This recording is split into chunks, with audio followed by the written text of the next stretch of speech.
ইনশাআল্লাহ এই দেশ একটি তারুণ্য নির্ভর বাংলাদেশ হবে।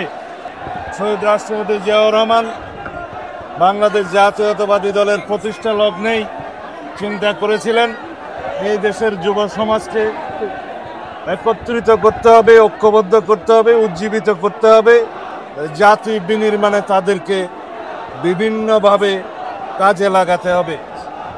সেই যে আমাদের যুবদলের যাত্রা শুরু, আজকে 47 বছরে আমরা যা অর্জন করতে পেরেছি জাতীয় জীবনে, যুবকদের জন্য কর্মসংস্থানে যুব বিষয়ক মন্ত্রণালয় সৃজনের মধ্য দিয়ে এবং এই যুবকদের নিয়ে তারুণ্যের ভাবনা নিয়ে আমরা যে বর্তমানে বাংলাদেশ বিনির্মাণের স্বপ্ন দেখি সেটাকে আমরা একত্রিতভাবে ধারণ করেছি এবং সারা বাংলাদেশে আমরা তরুণদের, যুবকদের রাজনৈতিক ভাবনাকে আহরণ করার জন্য আমরা সমগ্র বাংলাদেশে আমরা সফর করেছি।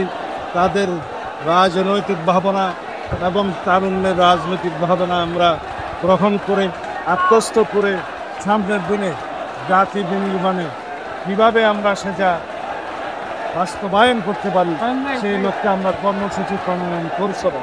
আশা করি ইনশাআল্লাহ এই দেশ একটি তারুণ্য নির্ভর বাংলাদেশ হবে, যুবকদের কর্মসংস্থান নির্ভর বাংলাদেশ হবে, যুবকদের এবং তারুণ্যের চিন্তা চেতনা নির্ভর, প্রযুক্তি নির্ভর, মেধা নির্ভর বাংলাদেশ নির্মাণ হবে।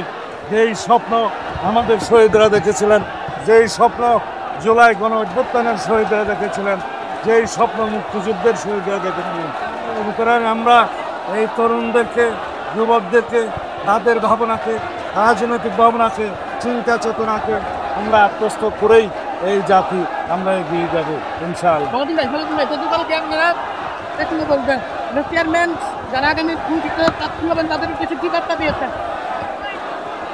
আমরা সমগ্র বাংলাদেশে আসনভিত্তিক সকল যোগ্য প্রার্থীদের, একাধিক যোগ্য প্রার্থীদের সাথে আমরা কথা বলেছি। এটা তারই প্রক্রিয়ার একটি অংশ। আমরা একই মেসেজ দিতে চাই যাতে আমাদের দলের ভিতরে ঐক্য থাকে, জাতির মধ্যে ঐক্য থাকে, যাদের সাথে আমরা যুগপৎ আন্দোলন করেছি এবং অন্যান্য একটা বৃহৎ জোটের জন্য আমরা চিন্তা করছি, সবাইকে নিয়ে ঐক্যবদ্ধভাবে জানলে আমরা এই নির্বাচন করতে পারি। জাতির মধ্যে ঐক্যটাই হচ্ছে আমাদের সবচেয়ে বড়। সেই ঐক্য বজায় রাখার জন্য কেউ যাতে বিভেদের পথে না যায় সেই মেসেজটা আমরা দিচ্ছি।